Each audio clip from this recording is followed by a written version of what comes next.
What's up mga kapaps? Sa mga kapaps, ito na nga ang episode natin ngayon kasi yung friend namin papagawa ng aircon louver ng kanyang Pajero. So, pakita ko na rin paano. Ayan. Doon tayo.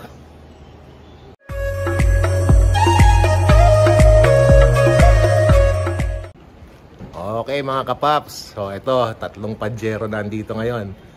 Yung sa friend namin, gagawin ngayon yung louver. So, papakita namin kung paano gagawin ang louver ni Sir Joseph. Ayun o. Alright.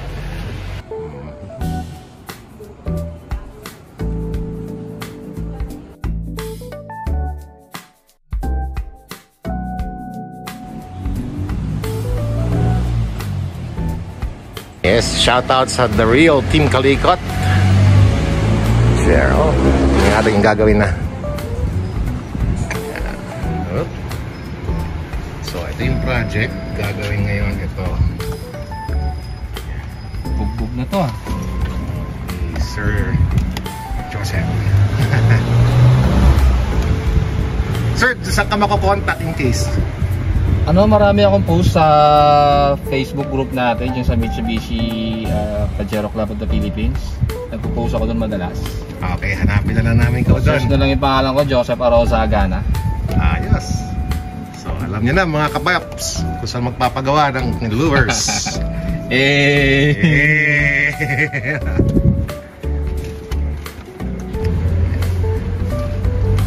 So sir, ito pala yung kasi alam ko, babaklasin yung dashboard pag papalitan. So kay Sir Joseph pala, no backlash dashboard. Yes, no backlash tayo para less hassle, tsaka yung iba kasi takot na baklasin yung dashboard. Minsan kasi marami nang nakalagay. Siyempre ayaw na nilang tanggal-tanggalin pa yung mga yon. Baka hindi maibalik ng ayos, kaya no backlash na lang tayo. Tsaka hassle pag binaklas to, pag binalik, iba na yung spacing Maaari. Di ba? Maaaring mag-cause ulit ng ng additional noise. Oo. Yung ingit club. Kaya dadalihin natin yung no backlash. Kaya ito yung no backlash. Hindi na baliches no backlash. No backlash.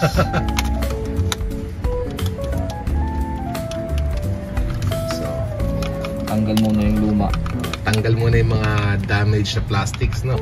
Mga lumang louvers. Linis muna. Linis. Nasira na pala to, mga car freshener. Hindi ba kaya ng yung ano ba yun, yung spray? Napatakan to, kaya ganito. Napatakan na. Oo nga, nag-fade na. Tanggal na yung coat Ayun, tanggal na. Linis na lang yan.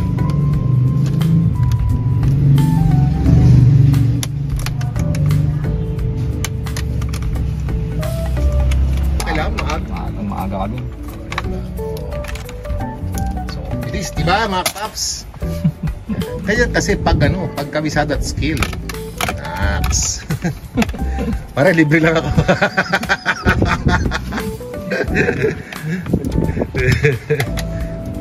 So yan, ang project na to ipapalitan. Kasi ito, hindi sakit talaga ng mga edad na to, nasisira yung mga ganito.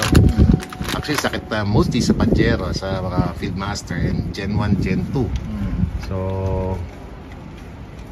para lang gumanda rin yung flow ng hangin, napaayos na rin yan. Saka malaki impact niya pag pumasok ka, alam mong maayos na maayos yun.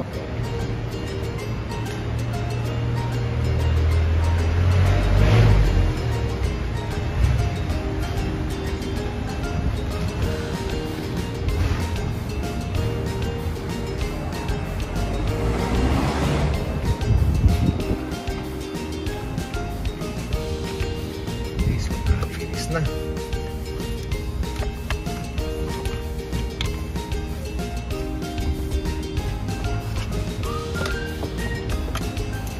Okay mga kapajero, ito na nga, mga kapaps So ito, yung sa akin, binalik ko lang sa original looks niya. Although kulang pa tayo dito, pero this is the original looks. Pag gusto niyo magdagdag ako, tulad ko, nagdagdag ako nito para sa awning, makabit yung awning. Pero ang original looks niyan is ganito. Although this is 2005, pero ito, marami kayong pwedeng idagdag tulad nito. Yan. Pwede niyang dagdag yan. Same thing sa ginawa din ni Bossing. Ito kanya naman, iba. Boomerang type. So, pwede rin maglagay ng ganito. Yun. Ito. Ayan. So, kung gusto nyo, kung mahilig din kayo sa mga ilaw-ilaw, yeah, pwede na tayo maglagay ng ganyan. So, ito siya. Ito yung mga pwedeng i-add-on sa mga Gero natin. Ayan. Okay, let's go back to the fixing. Sige ako ha. Tignan lang to. Ayan, natanggal na rin yung sa sides. Linis na rin, samantalayin. Alam pa samantalayin na linis dyan. Parang matagal na hindi nakakatikim ng linis to eh.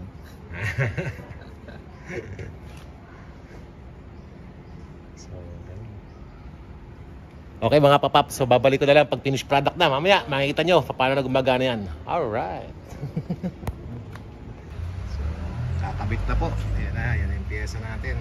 Ayan na.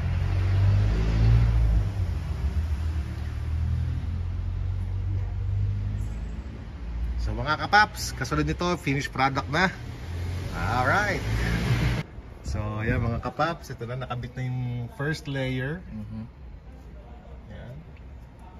Hinihimas pa tong top layer. Hinihimas pa para maging mabait. Ayan. Alright, oh. Pogi, oh. Pag naayos to, pogi. Ang poeta.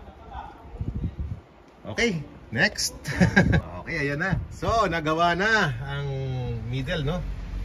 Galing, oh. Ayan. Ang galing, oh. Oh, left and right. Nagalaw na. Okay. Pogi na ulit, boss, no? Oo. Pogi na. Malaking bagay yan na maayos. Galing. Okay, sir. So, tatanggalan kita. Okay na. Thank you, sir. Alright, so gawa na. Ito na lang, tapusin na lang to. Yeah, boy.